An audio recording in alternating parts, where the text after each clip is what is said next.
अस्सलाम वालेकुम। मैं हूं एडवोकेट मोहम्मद इशफाक और आप देख रहे हैं मेरा यूट्यूब चैनल। आज हमने जो टॉपिक डिस्कस करना है वो है कि अरशद शरीफ के हवाले से एक जर्नलिस्ट है जो कि सीनियर जर्नलिस्ट है, इसका मर्डर कर दिया गया है कीनिया में। इसको कैसे मर्डर किया गया, इसमें कौन मुलव्वस है और इस हवाले से कानून कौन सा लागू होगा, क्या पाकिस्तानी कानून लागू होगा या कीनिया का कानून लागू होगा।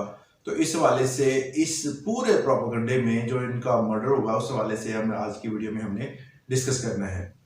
अरशद शरीफ के हवाले से ये है कि अरशद शरीफ क्योंकि एक पाकिस्तानी हैं, वो पाकिस्तान से पहली बात है जो जिस वजूहात की बिना पर वो गए, सुना जाता है कि उन पर मुख्तलिफ किस्म की FIR थी और उस FIR की बिना पर वो पाकिस्तान से बैरून मुल्क गए या उनको कहा गया या वो किसी काम के सिलसिले में गए।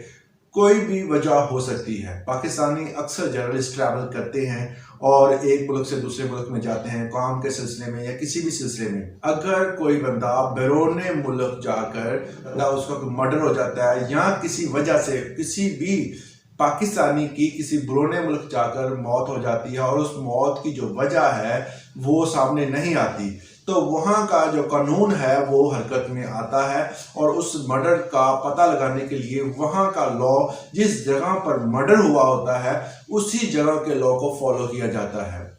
अगर आप पाकिस्तानी हैं, अगर कोई बंदा पाकिस्तान से बाहर गया, जिस तरह अरशद शरीफ सीनियर जर्नलिस्ट जो हैं ये पाकिस्तान से बाहर गए, पहले UAE गए उसके बाद कीनिया, तो ये सफ़र जो उनका था और जहां कीनिया में जाकर उन पर हमला कर दिया गया और अगर उनकी इस मर्डर के हवाले से जो इन्वेस्टिगेशन होनी है, जो ट्रायल चल रहा है, वो कीनिया के कानून के मुताबिक चलेगा।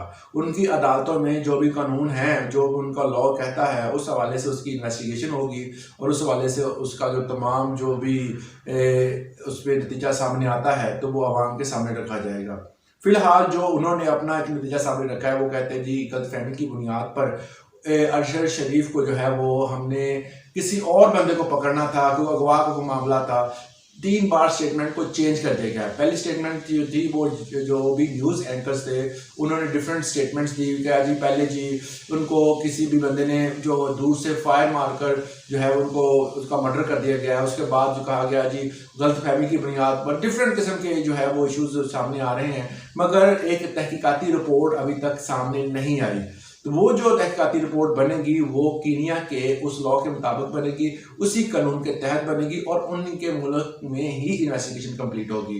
पाकिस्तान का कानून जो है वो उस पर लागू नहीं किया जाएगा। इसकी एक जिंदा मिसाल मैं आपको देता हूँ। सियालकोट में एक फैक्ट्री के जो मैनेजर थे उस पर हमला हुआ था जिसका नाम था पेंथा कुमार।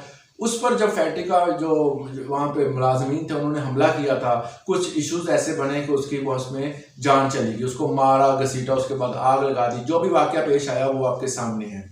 उसके बाद जो भी वहाँ पर इन्वेस्टिगेशन हुई, उसके बाद वो वहाँ पर जो जितने भी कवानीन पाकिस्तान के थे, हालांकि वो बैरून मुल्क से आया हुआ एक नज़ार था जो पेंथा कुमार, और वहाँ से आकर अगर वो जिस कंट्री से था उस कंट्री के कानून यहाँ पर फॉलो नहीं किए गए।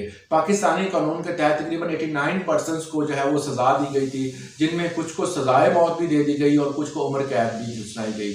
तो ये सारा मामला जो था ये आपके सामने था कि कोई बैरून मुल्क से अगर पाकिस्तान में आता है, जिस जगह किसी बंदे की मौत होती है, किस जगह मर्डर होता है या कोई भी मामला दरपेश होता है, तो वहाँ के कानून के मुताबिक ही तमाम जो है वो कानूनी कार्रवाई की जाती है। दूसरी बात करते हैं कि पाकिस्तान इस हवाले से क्या कर सकता है। पाकिस्तान ने अभी हालिया ही मैंने न्यूज़ में सुन रहा था कि उन्होंने कोई एक ऐसी कमेटी तैयार कर ली है जो कि उस जगह पर जाकर तहकीकाती कमेटी जो जुडिशल कमीशन एक कायम किया है, जो कि वहाँ जाकर वो तमाम जितने भी मामले होंगे उसमें जो है वो कीनिया की जितने जो इन्वेस्टिगेशन टीम होगी उनके साथ मिलकर काम करेगा, मगर ये उनके अंडर रहकर ही काम करेंगे। किसी भी मुल्क में जाकर आप अपने ताई कोई भी इन्वेस्टिगेशन नहीं कर सकते। अगर आप करेंगे तो वहाँ के कानून को फॉलो करते हुए और उनकी जो है वो राय और उनके काम के मुताबिक, उनके कानून के मुताबिक ही आप चलेंगे, तब आप इन्वेस्टिगेशन कर सकते हैं। अगर आप उनके मुताबिक नहीं चलते तो वो आपको इन्वेस्टिगेशन करने नहीं देते। बाद औक़ात होता है कि जब आप स्पेशल परमिशन के मुताबिक, जिस तरह हमारे सदर साहब और और हमारे वज़ीर आज़म साहब ने उनके सदर को टेलीफोनिक रब्ता भी किया है और उस हवाले से उन्होंने यकीन दहानी कराई है कि हम हर लिहाज से पाकिस्तान की जो जुडिशल कमीशन आ रहा है वहाँ से बनकर जो भी अफराद आएंगे उनकी मुकम्मल हेल्प करेंगे, तो मगर वो अपने कानून से बालातर किसी को भी नहीं जाने देंगे। तो ये जब चीज़ बात सामने आ गई कि उस हवाले से जो पाकिस्तानी टीम उधर जाएगी और जो भी इन्वेस्टिगेशन होगी उसमें वो उनके साथ बाकायदा काम करेंगी। और दूसरी बात है कि लोग कहते हैं जी इसको मारा किसने है, तो ये एक चीज़ वाज़ेह तौर पर है, आपको मैं बताना चाहता हूं कि अगर किसी भी जगह पर कोई किसी भी बंदे का मर्डर होता है, इसमें बहुत सारी चीज़ें सामने आती हैं। कुछ बैरूनी साजिशें ऐसी होती हैं, कुछ बैरूनी लोग ऐसे होते हैं जो इन चीज़ों का फ़ायदा उठाते हैं। हम फौज के खिलाफ बोलना शुरू कर देते हैं विदाउट एविडेंस, हमारे पास कोई एविडेंस मौजूद नहीं है, हम किसी भी चीज़ को अपने पास हमारे पास नहीं है, विदाउट एविडेंस बोलना किसी एजेंसी के खिलाफ, किसी भी अदारे के खिलाफ, ये बिल्कुल गलत है। कुछ लोग जलती पर चिंगारी का काम करते हैं, कुछ ऐसा माहौल पैदा हुआ जिसकी बिना पर अगर किसी बैरूनी साजिश, जिस तरह हमारे बहुत सारे हरीफ हैं जो कि हमें हराना चाहते हैं, बहुत सारे हरीफ ऐसे हैं जो हमारे मुल्क के पाकिस्तान के दुश्मन हैं, अगर उनमें से कोई बंदा जाकर उसे इस मामले में मुलव्वस हुआ तो फिर हमने जो बोला है, जो गुस्से में जो चीज़ें बातें की हैं, तो फिर इसका क्या होगा। कभी भी गुस्से में आकर, कभी भी सोग में आकर, कभी भी हमदर्दी में एक ऐसा कोई ट्वीट नहीं करते, किसी भी ऐसी चीज़ को जो है वो कभी भी तनकीद का सामना नहीं करते जिसको बाद में आपको पछतावा हो, क्योंकि बगैर एविडेंस के कोई बात नहीं करनी चाहिए। दूसरी बात आती है हुकूमत की तरफ से कि हुकूमत पे बहुत ज़्यादा तनकीद करने वाला जो एक जर्नलिस्ट था। हर जर्नलिस्ट का काम होता है कि वो मौजूदा हुकूमत की अच्छाई और बुराई का तजाद करे, वो अपना काम कर रहा था। अगर इस हवाले से हुकूमत को कोई इश्यूज थे, अगर आपके पास या किसी बंदे के पास उस हवाले से कोई भी विवाद है तो वो सामने लेके आए। इस हवाले से कभी भी बगैर एविडेंस के हमें किसी पर इल्ज़ाम तराशी नहीं करनी चाहिए। जो अदारे हैं, जो कमीशन बनेंगे, जो भी चीज़ें होंगी वो सबके सामने आ गई। कानून की पासदारी हर पाकिस्तानी का जो है वो एक उसकी जिम्मेवारी भी है और उस पर वो अमल करना उस पर लाजम भी है।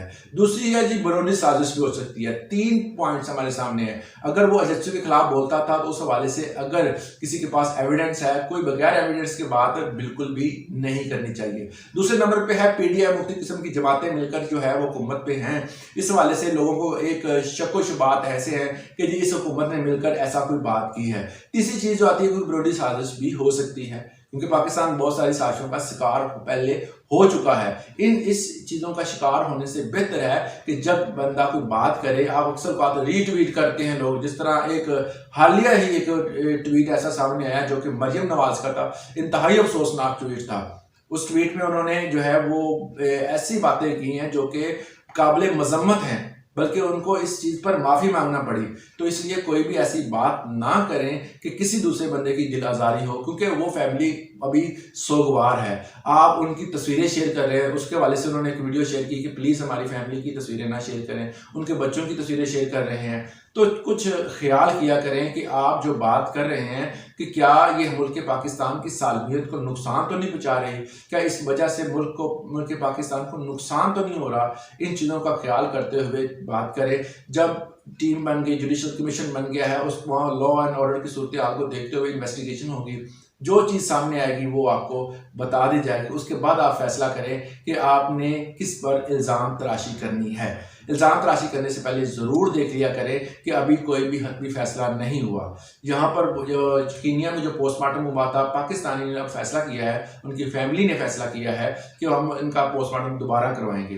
तो पोस्टमार्टम के हवाले से भी अभी देर है, तो किसी भी चीज़ को प्रेयर तौर पर आप जस्टिफाई नहीं कर सकते कि अपने आप खुद ही वकील बन जाएं, खुद ही आप जज बन जाएं, खुद ही ये सारा कुछ कर लें। तो इन चीज़ों का ख्याल रखते हुए कि कौन बंदा इसमें मुलव्वस है, कौन अपना पॉजिटिव किरदार अदा कर रहा है, कौन नेगेटिव कर रहा है। इससे कुछ ऐसे ट्वीट किए जा रहे हैं लोगों से, कुछ ऐसी बातें की जा रही हैं जो कि उनकी दिल आज़ारी कर रही हैं।